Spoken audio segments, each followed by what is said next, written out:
Hello, hello, testing, testing. Does this sound okay? All right, let me get comfortable. So when I decided to do this bait a week ago, I was gonna take how Trump actually was anti-war, how he didn't want, yeah, and you all know what happened last night. So my question, you can't defend it. And another thing too, I'm an amateur rookie content creator. La- Last week, I decided to get into the political sphere, and before this debate, I cracked a Red Bull, stayed up all night, and studied the Middle East and studied the Trump's administration position in it. And I realized you cannot even defend what Trump is doing in the Middle East. If it makes you feel any better, the experience that you had trying to put that argument together is how we all felt watching Biden in his last debate. So, well, for all the other debaters in here, all the people who were pro-Trump, MAGA got scammed. We genuinely got scammed. He ran off an anti-war campaign, and that's not what happened at all. My question for you, Destiny, is: are you anti-war?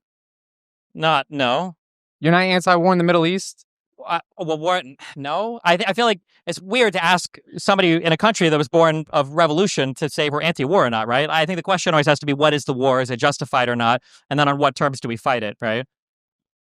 That's true, but would you ever go to war in the Middle East yourself? Me personally? Yeah. I got really big bone spurs. Isn't that what Donald Trump said? I think if someone were never to go to fight themselves, they are inherently anti-war. I think you are anti-war as well. I think you're a conscientious guy, and I don't think you want people to die, correct?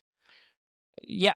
The problem when people say like they're anti-war and you say like I don't want people to die is the unfortunate reality is sometimes you don't have a choice, right? Like if there's one side that wants to engage in certain behavior that's going to lead to civilian death, it doesn't make much sense to say, well, I don't want to go to war with that person because people will die if I go to war, right? At some point, a war is going to be forced upon you. It's just whether or not you want it on your terms, right? Do you think the Democratic Party inherently has an act of letting people die overseas? Not Americans, but other sides where they could get involved and prevent certain deaths and whatnot? Well, I mean, the fundamental question is why do we get involved in foreign conflict? And the goal is generally it has to align with U.S. interests, right? Or regions that we're interested in or interests of U.S. allies. It's not just to stop death. Otherwise, we'd be way more involved in other regions, right? Okay, well, under the Biden administration, 48,000 Palestinians died. I don't think that's in the United States' interest, nor do I think it's not in our interest. But that being said, I think it's a genocide, and I don't think that I think it's wrong. You don't think it's wrong that I it's a think genocide? it's wrong. Oh, yeah. I mean, that's a perspective that you're allowed to have. I don't want to argue against for it. So my question: you said you don't want war. I've never said I don't want war. I mean, war is a thing that countries engage in sometimes. Like, unfortunately, it has to be a just use of war, right? Like, no one's opposed to violence. No one would say we should get rid of. Well, some people might say we should get rid of all of the police, but like, we have to have some form of violence in society between countries to enforce or to defend yourself, right? Do you think there should be a regime change in Iran? Do I think there should be? I don't know what would come afterwards. And whether or not there should or shouldn't be is a fundamentally different question than like, should we force it or should Israel force it?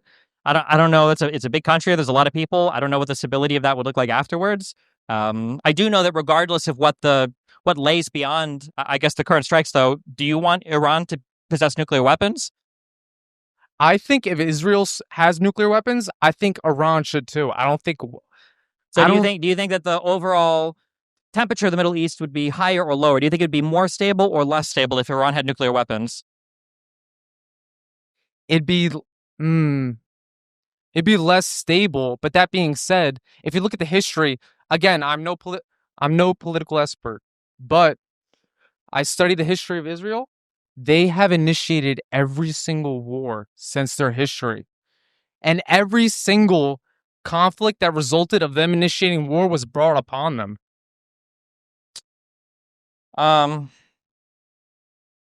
You disagree?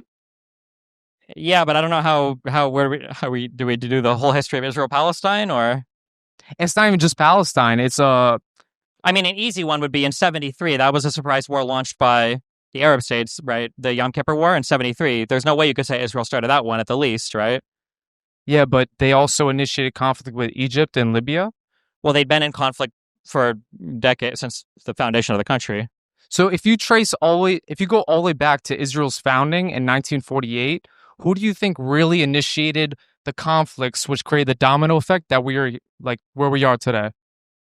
I don't know, God when he created the planets and the universe. Do you believe in God though? No. Okay, So I guess the there you Big go. Bang. I don't know. I mean, what you even the framing of that question is very loaded. Go back to the beginning of Israel in 48. Well, why not to the Kingdom of Israel? Okay. Well, like why? Like are what? you How do pro? we? Do you support Israel and do you support the foreign aid in which we give to them? I'd say largely, yeah. But you don't want a conflict with Iran? Because you and Donald Trump have a lot in common if you really think about it. You gotta. When you say you don't want conflict with Iran, like no, but I mean, if you see a guy like walking to your house, and he's got like a bomb on him, and you shoot the guy in the driveway, do you say like, "Well, did you want conflict with the guy?" He's like, "No, but he was going to blow my shit up." So Okay. it's like these questions. I feel like they don't get to the root of the issue. That's why I asked earlier: would Iran with a nuclear weapon would that be more stability for the region or less? And it seemed like you said it was less. So why would we want a scenario that is inherently less stable, especially when nuclear weapons are involved? Okay, you're right. We can go back to Israel's founding. We can go back 4,000 years to Babylon and Israel. But let's just rewind the clock a week ago. Is oh, let's rewind the clock a week ago. Israel bombed Iran first. I mean, even Is that just a? All right, everyone. There's a fire somewhere. We all need to leave.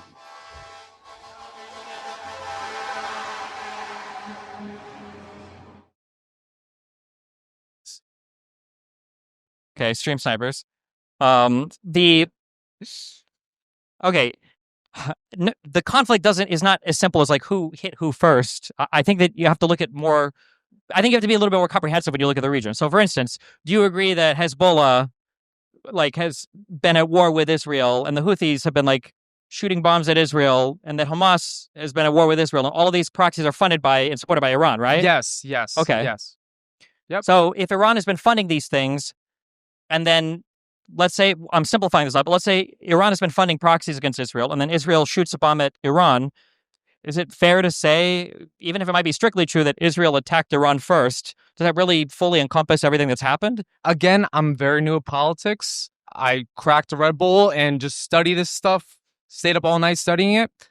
From what I've read, though, is that you have to look at the entire Middle East as a whole. Iran is one of the only superpowers of the Middle East. If they fall, do you think Israel would continue expanding and try to conquer more land, or do you think that they'll just No, what would Israel stop conquer? exactly where they are and they won't go any further? I think they'll stop where they are. Like, what else would they expand to?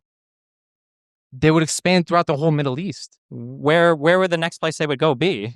So from your worldview, you think Israel is only taking a complete defensive position, no offense position whatsoever in the Middle East? Offense position is a lot different than we'll conquer territory.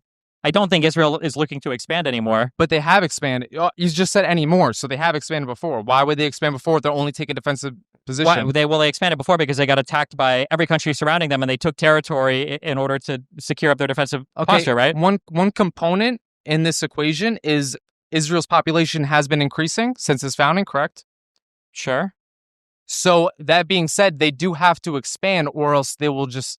There's plenty of space in Israel right now for the people that live there. It's not like they're running out of space. So you think 100 years from now, they will never expand? They will have no interest in creating more territory, even though they have taken more territory in the past? Well, what did they take territory for? What was the impetus for that? To just expand. They were in war with other countries that were fighting with them. And in exchange for peace, they gave some of that land back, right? Israel had conquered the whole Sinai Peninsula. They gave it back to Egypt in exchange for a peace treaty. All right, let's talk about the peace treaty. You're talking about the Camp David Accords, correct? I think so, yeah, in 78. Okay, why do you think they took that peace treaty? Because Egypt agreed not to attack them anymore. That's it? That's the only reason why you think? What else are we... I mean, they want peace, but they don't want to be at war with every single surrounding country. For everyone who doesn't know here, the Camp David Accords, one of the biggest things about it is that Israel, post the Camp David Accords, they received the largest amount of funding and foreign aid from the U.S., post the Camp David Accords. The second one, you want to take a guess of which country took the second largest amount? Egypt? It was Egypt. Yeah, exactly. That's good, isn't it? They were two countries that were fighting a lot, and now they don't fight anymore, and they haven't for 50 years. Isn't that a good thing? So you think just paying off opponents of the United States, that's what prevents war? No. I mean, if they stop fighting, isn't that a good thing? Well, I mean, what is the... It's not a good thing because we're talking about a people who... So I know a lot of people in here, they don't believe in the Bible, they don't believe in Jesus, they're not biblical. But we're talking about a conflict where these people inherently do. It's in their DNA. They teach their kids about it. They teach their grandkids about it. The Bible and Jesus. So, let me just pay them off with money, and then they'll stop fighting. How long are we supposed to support foreign wars, foreign territories, and how much money do we have to give them? The truth is, you can't give them ever enough money. That's the truth. It will always keep going on. So we have the choice in the United States either to pull out of the Middle East, completely cut ties with Israel, or continue fighting endless wars to the end of time. If you're a Trump supporter and you're upset at the fact that he completely took advantage of the MAGA movement and lied to everybody and wasn't anti-war, then this should matter to you. Okay, so let's run that down. Let's say we do that, okay? Let's say that we completely pull out of the Middle East. We have no interest there whatsoever. Saudi Arabia and Israel look to the U.S. and they say, okay, they don't want to be involved anymore. And instead, they decide to become bedfellows with Russia and China. Let's say that we come to our next OPEC, oil price manipulation period or whatever, and you start to see oil prices rise, or it's just rising for the United States, or Russia, China, Middle Eastern countries, everybody that kind of controls access to the Suez is going to start cutting off U.S. shipping. What does the U.S. do at that point? Okay, so that's different completely. Whoa. I'll explain why. Explain why. Russia cut ties with Iran.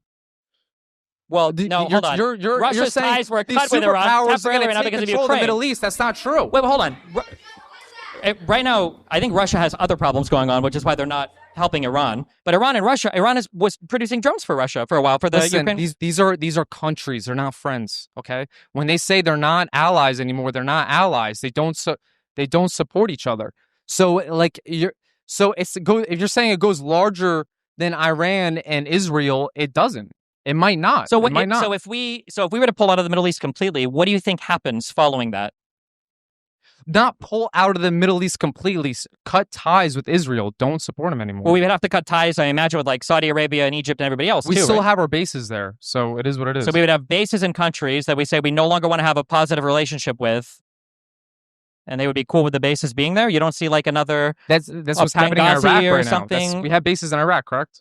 We do, but I mean. We also ostensibly have a decent relationship with this country too, as well, right? We sent them a whole bunch of money. We funded after the regime change. I don't support the regime change in Iran. No, but I'm asking you, because we need to follow through with this, okay? Let's say we pull out of the Middle East, or why do you think they would allow us to keep military bases there if we're no longer going to help any of them or be friendly with any of them? Maybe we don't need them. Maybe we can just spend the money. Then let's say that we dump all the military bases there. If something comes up where they decide, well, we'd actually want to increase the cost of gas going to the USA, or we want to, we don't want to ship things through the Suez to the US anymore. What do we do at that point? Where do we get most of our oil from? Right now, probably between us refining our own in Canada. Okay, in the Middle East, where do we get the most oil? The largest exporter individually, I don't know. My guess is Saudi Arabia. I'm not sure. Saudi Arabia. Is Saudi Arabia involved in the Israel conflict whatsoever? Yes.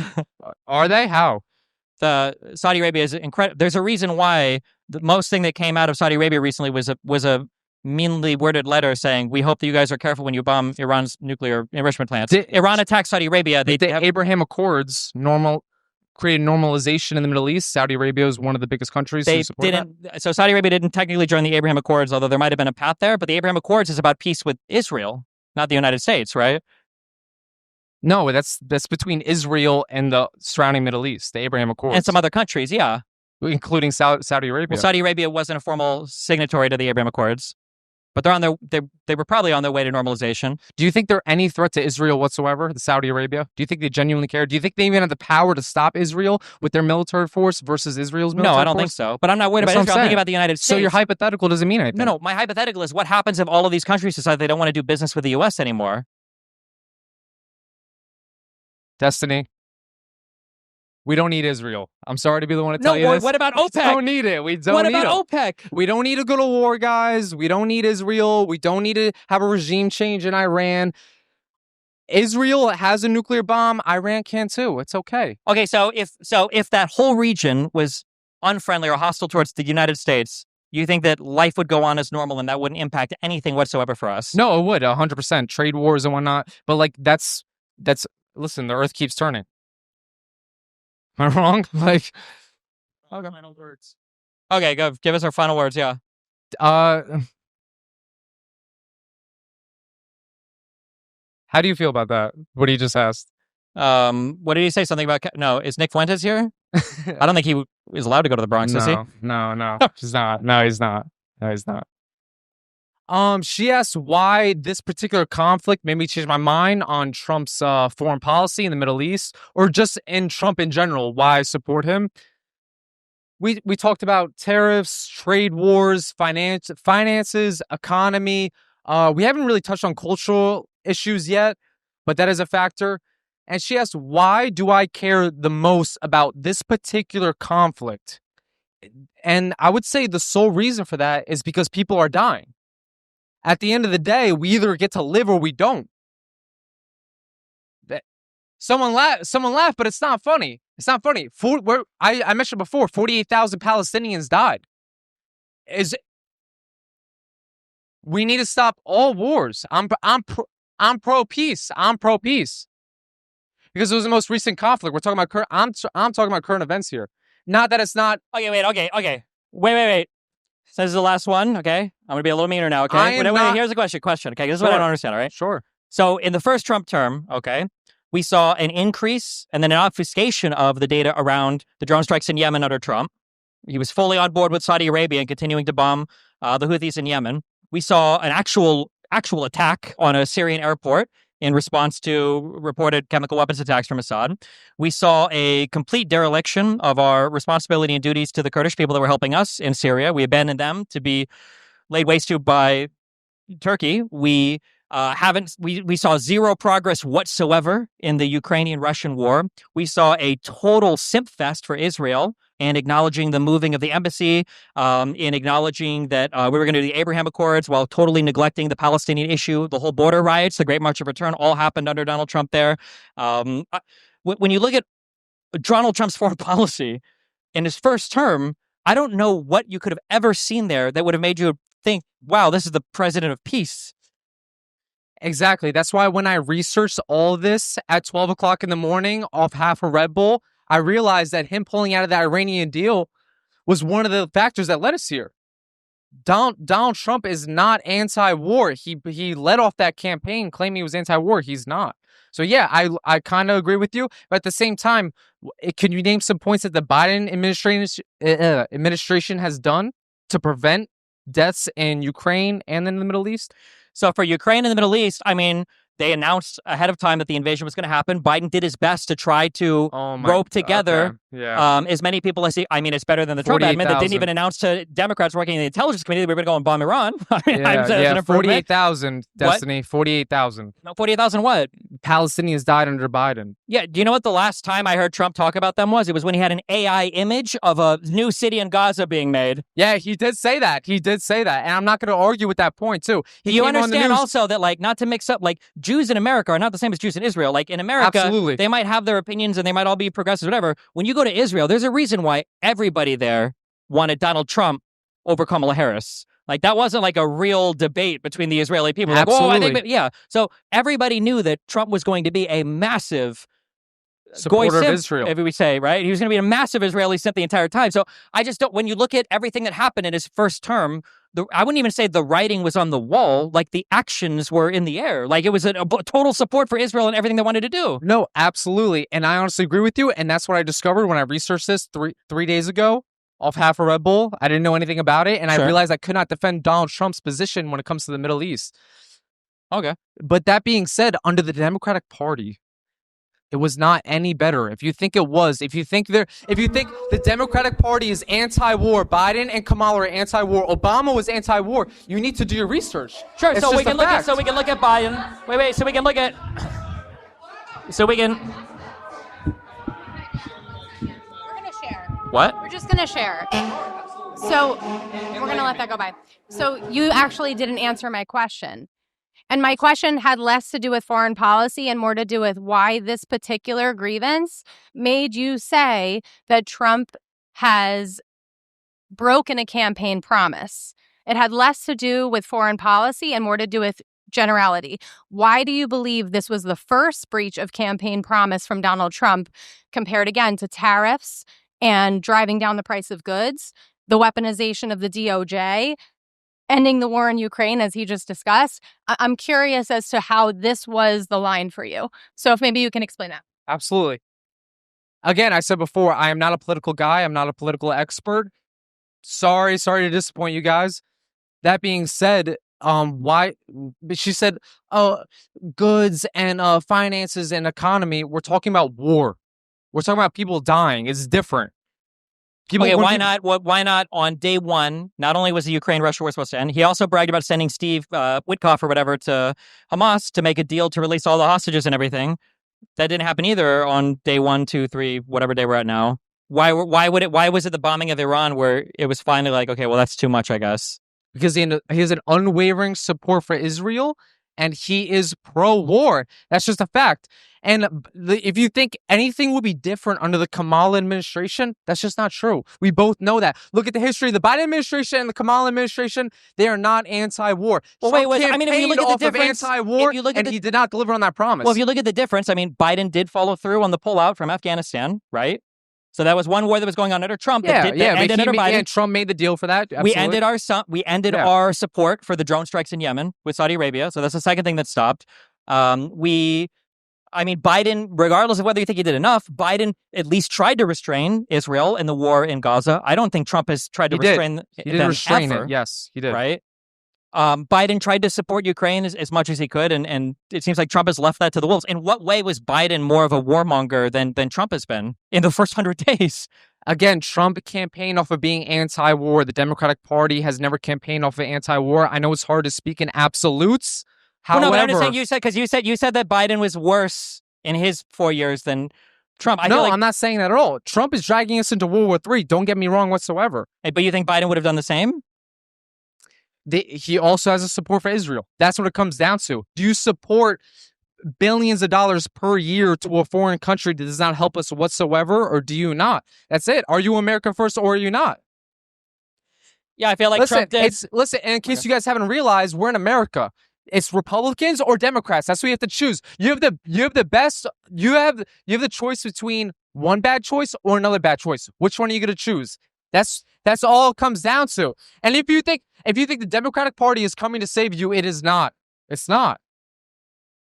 It's true. I don't support Trump, but at this point, listen. To be clear, how old are you? I'm sorry? How old are you? I'm 24 years old. When you say you don't support Trump, did you vote for him the last 2 elections? No, I was I think I was underage when he first voted. I met him at 17. Did you vote I didn't vote for him the first term, and yeah, I did vote for him for the second term. Yeah. If the election was held again today and you had to vote between Kamala and Trump, who would you vote for? I would vote for Trump again. Sorry. Yep, I would. I absolutely would. What does it mean when we say we don't support him then? The Democratic Party is not going to save any of you. They do not care. Vince Van Gogh.